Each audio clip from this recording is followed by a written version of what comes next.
Bonjour, bravo Marc Dillasser, nouveau champion de France Pro Élite avec Clifton et surtout un total de seulement 0,95 points après une 6e place dans la chasse, que des sans faute.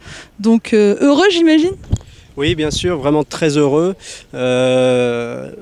En plus, ce championnat avait été un peu décrié. Enfin, tout le monde avait peur de la qualité du terrain. Le terrain était absolument fantastique. C'est le grand parquet que l'on connaît, que l'on aime. C'est un terrain qui, voilà, comme tout le monde le connaît, on va dire que le bon cheval devient vraiment fantastique sur ce terrain-là. Et je pense que Clifton a prouvé toute sa qualité aujourd'hui. Justement, c'est un cheval sur lequel vous avez eu un coup de foudre en fin d'année, que vous avez fait acheter à des propriétaires. Donc là, c'est la preuve que c'était un bon choix. Ben oui, bien sûr. Donc ces propriétaires, le docteur Francis Oudrey et le docteur Françoise Oudrey, bien sûr, sont vraiment très très heureux. Donc je leur ai proposé qu'on en trouve un autre. Quelles sont ses principales qualités à Clifton? Faire des sans fautes. On peut lui reprocher des choses, mais il ne met jamais une barre par terre. Il cherche vraiment à se décarcasser, à trouver. C'est l'archétype du cheval de concours et c'est vrai que ces chevaux-là, il a une très grosse intelligence de l'obstacle. Il sait bien se positionner par rapport, il sait bien se contorsionner quand il y a besoin et voilà, il a vraiment compris le but de notre sport. On a vu des parcours assez délicats techniquement et le chef de piste s'est beaucoup servi des dénivelés du terrain et donc c'était des parcours intéressants selon vous? Oui, Michel Chambon a monté vraiment des bonnes pistes. Je n'ai jamais senti mon cheval éprouvé. Pourtant, là, aujourd'hui, la finale, la dernière manche, la dernière combinaison, c'était un double d'Auxerre. Et je crois qu'il y a eu quand même beaucoup plus de sans faute à la deuxième manche qu'à la première.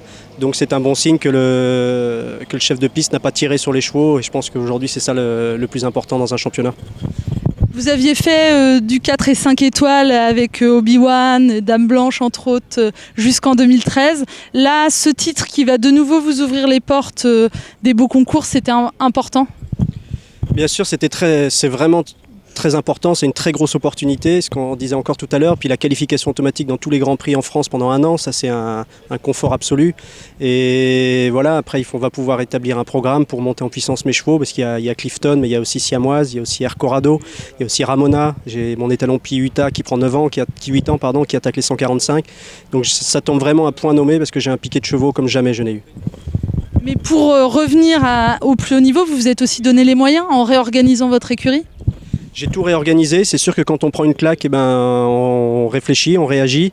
J'ai perdu 4 étoiles en un an dans mes concours, du coup on a construit d'autres box, embauché du monde pour nous aider, surtout un cavalier pour monter les jeunes, et ce qui a permis de me concentrer un petit peu plus sur les vieux chevaux. J'ai aussi réussi à obtenir la confiance de nombreux propriétaires qui me font vraiment confiance. J'ai également Madame Hieronymus là, qui a investi dans une très très bonne 7 ans, à laquelle je crois beaucoup. Donc voilà, je pense que l'avenir est au vert. Et pour les prochaines semaines, le programme, ce sera quoi? La semaine prochaine, un concours national au Haras du Pin. Et ensuite, la semaine suivante, je vais voir mon fils à la Motte Beuvron faire les poneys A1 Elite Grand Prix. Voilà. Super, merci beaucoup Marc. C'est bon.